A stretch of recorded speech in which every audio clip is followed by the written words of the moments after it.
Hello, everyone. Today on the final bar, my guest is Sam Burns from Mill Street Research in Boston. We're going to talk about the big picture, sort of risk on versus risk off, some macro headwinds and tailwinds, what they tell us about the overall environment. The S&P, certainly a volatile session, chopping around quite a bit, but finishing overall stronger than yesterday's close. Last couple of days have seen some distribution. Today, a little more in accumulation mode with the S&P pushing to new highs. Ladies and gentlemen, this is the final bar.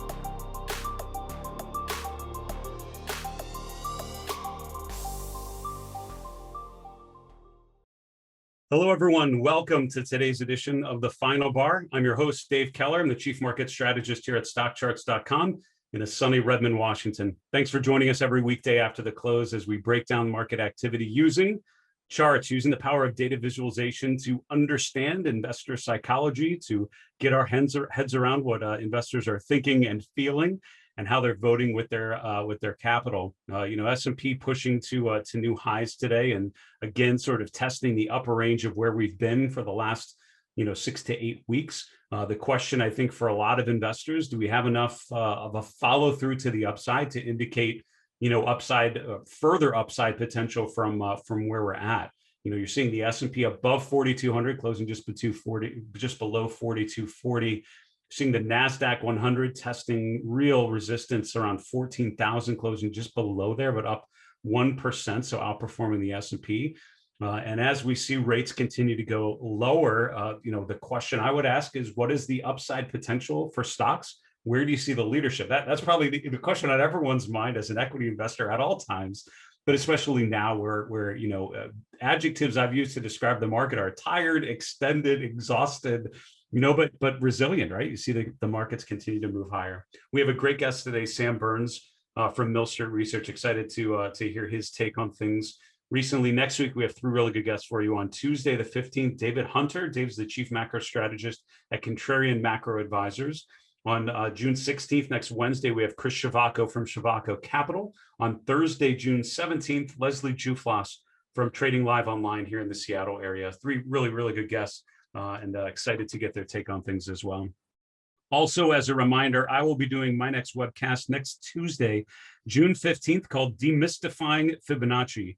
Fibonacci retracements are something I use in my work. You see them randomly on the charts that we review on the show. I tend to get a lot of questions on it because it's a little more esoteric in terms of how these numbers are derived, how we apply them to understand support and resistance, and applying them consistently across different stocks, different charts, different asset classes. We're going to go through all of that and more. Free event next week, Tuesday the 15th. Go to marketmisbehavior.com/Fibonacci if you want to join us. Let's continue on with our market recap today. As I mentioned, the S&P, pushing on to new highs today, still sort of in the upper end of that range that it's been. The question, I think, again, remains, do we get the upside follow through? I was talking with Dale Pinkert this morning from Forex Analytics on his FACE interview. It's a really great sort of pre-open show. We were talking about just a number of different charts. And the point I made to him was, not that, do stocks look good or bad? Because overall, the trends are very positive to okay, right? There's no real bad, although arguably some charts are starting to break down a little bit.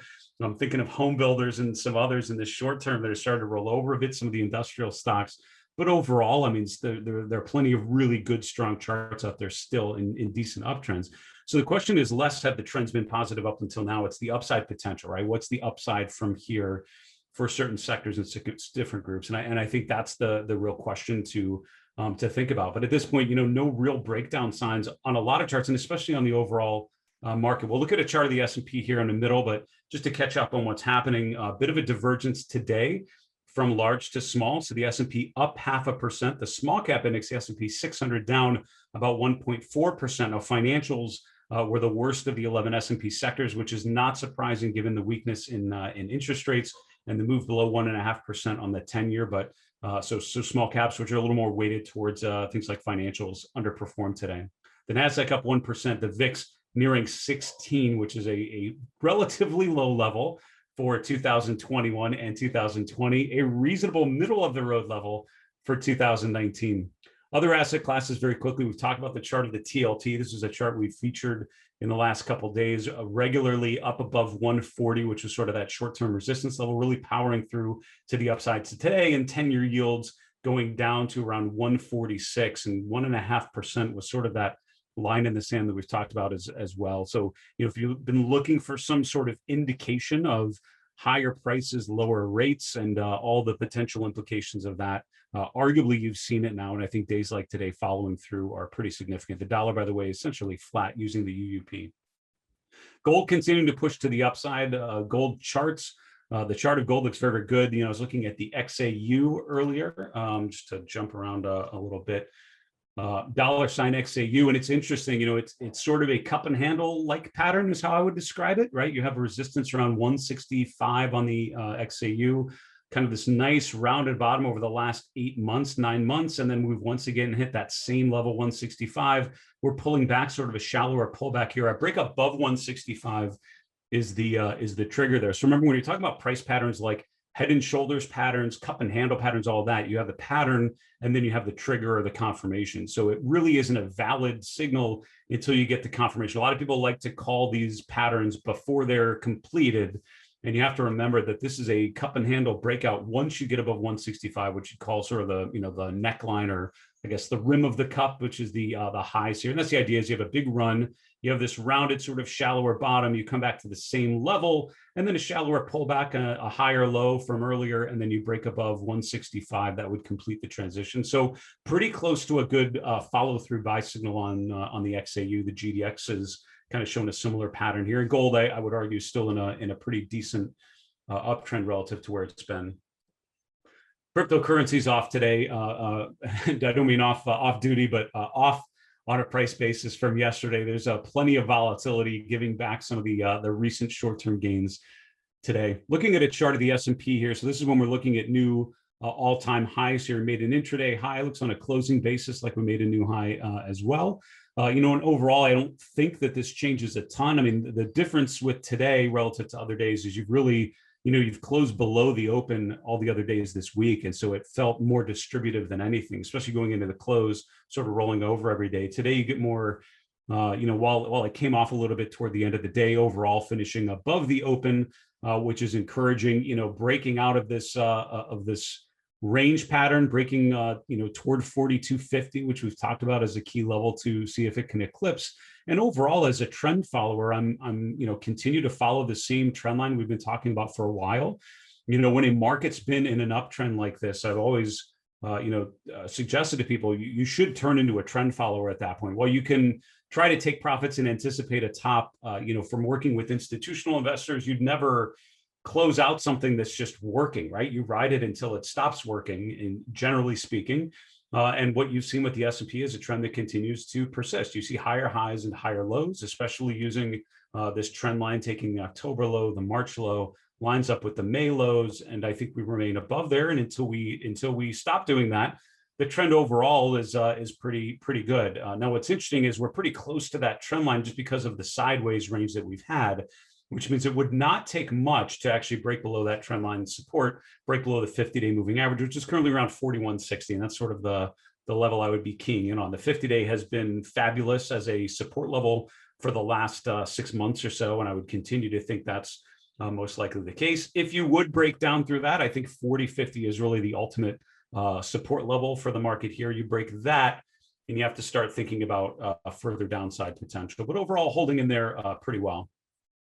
I mentioned the bond markets, and so very quickly just want to hit, where am I going here?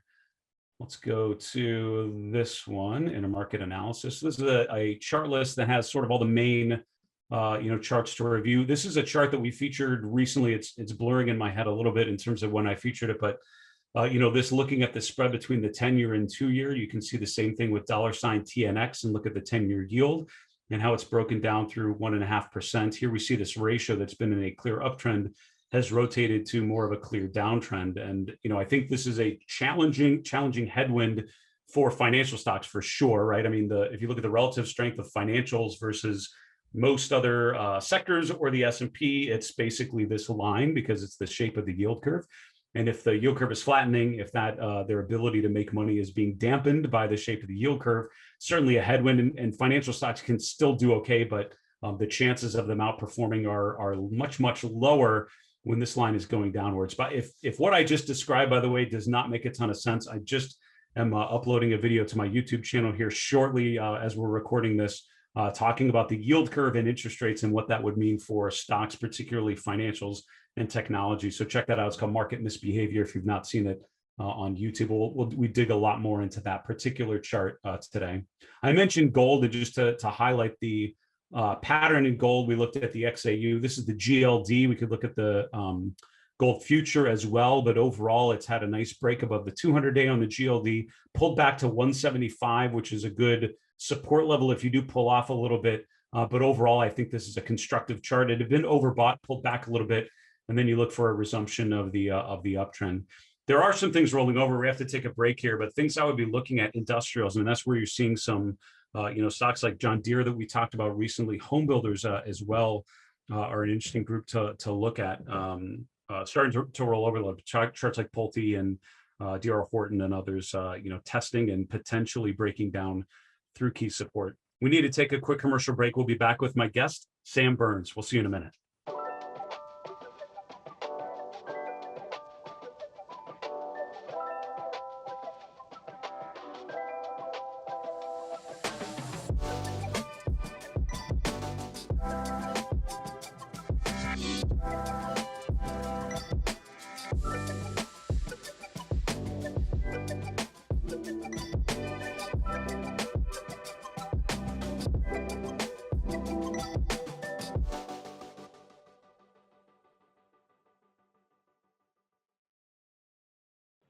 Hello, everyone. Welcome to the Final Bar. I'm your host, Dave Keller, here at StockCharts.com. Thanks so much for joining us every weekday after the close for our show. As a reminder, we'll do another mailbag segment on Friday's show, and we would love to answer one of your questions on the air. Nothing is out of bounds. Anything about market dynamics, particular technical indicators, charts, or tickers that you're looking at, macro themes, whatever is top of your mind as you're going through your own process, we'd love to help point you in the right direction.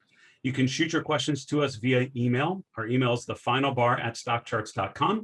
We're on Twitter @finalbarsctv. Finally, on our YouTube channel, just put a comment below the video that you're watching. We would love to hear from you and hope to answer one of your questions on Friday's show. Also, as a reminder, go to stockchartstv.com. Use your email, set up a free account. You can start watching all of our great content from our wonderful group of hosts, fantastic guests like Sam Burns and others, sharing their latest insights and what's top of mind for them in their own process. Go to stockchartstv.com to set up a free account and start watching our content. We're also on all the app stores. Just search for StockCharts TV on demand. I want to welcome on my guest today, Sam Burns. Sam's the founder of Mill Street Research in Boston. I've enjoyed having Sam on the show before. He always brings charts, making me, helping me think about the macro environment, how it relates to the flickering ticks we're dealing with during the day. Sam, welcome back. Hey, David. Great to be back. Thanks for having me. So absolutely. So, when we're looking at the S&P, obviously pushing, toward new highs again today, we've had this resilient market that in a lot of ways has been sideways in recent weeks, but really starting to feel like it's emerging back to the upside. When you take a step back and look at your toolkit, look at the markets, what are you seeing? Yeah, I think you're right. I think that it's been a sort of a market with very few sellers and a persistent uptrend. And I think that's visible both in kind of the absolute indexes in terms of their performance. Hitting at new highs is kind of the most bullish thing you can do. The trend is your friend there, and even within the market, you're still seeing appetite for the the riskier side of things, and you're just seeing rotation between some of the maybe value and growth, but still mostly favoring the riskier side of within equities. I think both of those things are still strong tailwinds for equities. There's been no sign of a real trend change in that pattern.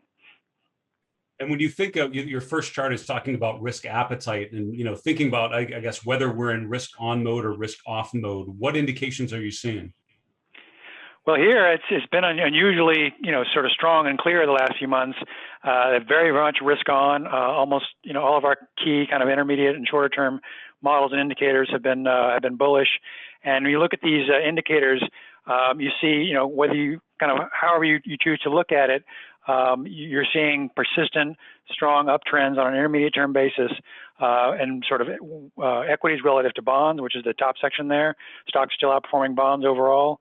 And then when you look at an index of the most volatile stocks that we track, so this is just the 10% of most volatile stocks globally and how they're performing. You can see it's had a pause, but now it's resuming its uptrend that it's been in for a while now. So it's back to new highs basically, just like the overall market. So one of the first things you often see when the markets are getting tired and trying to roll over is that people will get out of the riskiest stocks and rotate into less risky stocks before they eventually get out of stocks entirely. And we still haven't even seen that. We're still seeing solid appetite for those, highly volatile stocks globally. And then, when you look at the high beta stocks within the S&P 500 relative to the low volatility stocks, you get a very similar pattern. People are still willing to buy the high risk, high beta stocks. No break in that trend. Everything's above their 1-year moving average and sitting at new highs. And then, even within credit, within the fixed income markets, you're seeing that the credit spread here, lower is better. So low credit spreads mean people are willing to take, low yields on risky debt, and still are. So even within the credit markets, people are, willing to keep taking the risk on bet, and no signs of a turn there yet either. So kind of however you slice it, you're still seeing strong risk on indicators, no real signs of a significant rollover or turn down in risk appetite. And, that tells us to stay with the trend. Sort of long and strong. You mentioned how the market has gone up, and that's bullish. I remember Paul Montgomery from Universal Economics used to say the most bullish thing the market can do is go up, which is exactly what you're illustrating here. It's hard to argue with that. When the trend is up, the trend is up, right? Simply speaking. Chart number 2 is looking at U.S. federal deficit as a percent of GDP. Can you talk us through this one? Sure, and this is really the kind of answer when people say, well, why is the market doing this well, and why might it continue, as opposed to sort of rolling over or arguing that it's so very extended. And certainly it's had a big run, and valuations, you could argue are high, and some of these things look worrisome. But when you think about the backdrop from an economic standpoint and a policy standpoint, this is kind of the key thing, meaning the federal government, the federal deficit is as big as it's been since World War II. And certainly in the last, 40 some odd years, the biggest it's been. That means there's a lot more money in the economy. Things are growing. Earnings are very strong. And this is a key reason why stocks are doing as well as they are and may well continue to do as well as they are. So if you think about, why are prices behaving the way they are, this is, I think, one of the reasons why, and why there's sort of an ongoing kind of surprise. People keep getting surprised to the upside with either economic data or earnings when you look at what the analysts are doing, and no one's seen this level of fiscal kind of support, money printing, handing out checks to people in a long time. And I think that's the real difference now with maybe previous cycles in previous years, is that what you've got from the fiscal side is so extraordinary that it can lift earnings, which then keeps prices up and keeps it from being, kind of getting extended or being a bubble, essentially. A fascinating chart. It shows you what a different environment that we're in than we've been in some of these previous cycles. We only have about a minute left, Sam, but I'd love to ask, so, clearly a bullish configuration, a reason with this chart as to why the markets could and potentially will go higher from here, or most likely would. How does this end? I mean, I feel like for me and others, I know as a technician, I'm looking at markets that feel overextended. I'm looking at, I'm saying things like we're certainly overdue for a correction, as I feel many have, but we just haven't really seen it materialize. Does this just resolve higher from here? Or is there some catalyst that we would be looking for that would indicate we have eventually reached the end of this up move? Right. Well, and definitely, after a move like this, you want to be on the lookout for what's going to change it, what's going to break the trend. And I think if you did see, say, a big change, sort of a reversal in this, policy support, either from, Congress or from the Fed looks like it's willing to stay on side and keep stimulating for a long time. So I think you've got them on side for a little while longer. And then the other thing is just if optimism and sentiment gets so extreme that all the good news gets to be priced in, and then you can't go any higher. I think so far you've had the fundamentals have been strong enough that that hasn't been the case. That sentiment has not gotten ahead of fundamentals, but that will happen eventually. It almost always does. And the question is going to be just a matter of when. I think we've got a little bit longer before that happens, but that's definitely the thing to watch for. Is if policy starts to go the other way, earnings growth starts to weaken, and then all of a sudden you don't have the fundamental support for these strong trends. Sam, this is such a great take. I appreciate the simplicity of your charts, but that tells such a fantastic message. Sam Burns from Mill Street Research. Thanks again for coming on today. Stay safe, be well. Talk to you again soon. My pleasure. Thanks a lot, David. Sam's the founder of Mill Street Research in Boston. As you can tell, I mean, Sam knows his stuff, but what I love about that first chart is recognizing, I mean, phrases that are coming in my mind as he's describing how he's looking at things. It's don't fight the trend, don't fight the Fed. And the evidence that you're seeing is those are clearly aligning in a risk-off scenario. And I think the question I asked Sam at the end is one that for me and many in the financial industry, you sort of struggle with, which is, the question is when does the market get, leaning a little too far over its skis and starting to overreach from the fundamental story, and clearly the market is telling you it's not there yet. The question is always when. Let's continue on to the next segment called Getting Sentimental. So a lot of the weekly sentiment data is updated Wednesday into Thursday, and so Thursday shows a good time to sort of take a step back and look at the message we can get from the sentiment readings. We're going to start with the VIX, and by the way, this chart list and most of the chart lists we use on the show are all part of the chart pack. It's called Dave Keller's morning coffee routine or something kind of like that. If you were interested in that, or if you want to access these charts that we're using as a StockCharts member, you are welcome to them. They are part of your membership, and enjoy. If you go to your dashboard, go to where it says chart lists on the right. I have a ridiculous amount of these. I really do need to clean them up, but not today. And if you go to the very bottom of your list, you'll see a gray button that says Manage Chart Packs. That's where you want to go. And again, mine's called something like Morning Coffee Routine. Includes this chart list among many others. We'll go quickly through these charts. We'll start with the VIX. I have this range set up from 40 on the upside and 20 on the downside, and this is based on what really the second half of 2020 sort of ended up being. And really in the first quarter, toward the end of the first quarter of this year, we've now sort of reset. We have kind of a new range going on, year to date, where the low is now in the mid-teens. And the reason why I wanted to highlight this chart today is because we are threatening a new low for the VIX, really for the last year and a half, right? This is going back to really the market top here at February, March of 2020. We're right back to the levels that we were right before that sell-off. And while that does not indicate necessarily we're at a top here, far from it, it certainly could, but that's not what it's telling you. It's telling you the volatility conditions are similar to what they were there. What you have to remember is through much of 2019, you sort of spent time in this area from about 10 to 20-ish or so. And so, this could be just a new volatility regime where we're more in that similar range. That might be an interesting period to go back to. This was a period in 2019 where we consolidated, we broke and accelerated to the upside in the second half of the year into the February 2020 high. Volatility remained relatively muted, so you sort of had to reset what the VIX meant in terms of the extremes for the period. And again, that's the challenge with something like the VIX. It's not range bound. It's not like RSI where you can say 30 means oversold and 70 means overbought. It's really not like that because it can completely change the range. But it's worth noting the volatility conditions now are very different than what we've seen for much of the last year and a half, and getting back to the same levels we were at the market top in 2020, early 2020. Chart number 2, looking at the AAII survey, not much change on the bearish side, still about 21% bears, but the bullish number has come down just above 40, and that's down from around 43, 44%, I think, last week.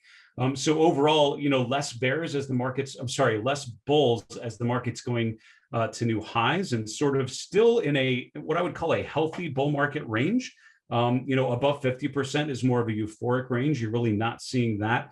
Being around 40% bulls, about a 20%, 19% spread between bulls and bears is actually relatively normal. That's a straightforward measurement. So I don't think it's necessarily indicating extreme. Same with the name exposure index. There have been times recently where the indicator was above 100%, basically indicating that money managers were leveraged long according to the survey data.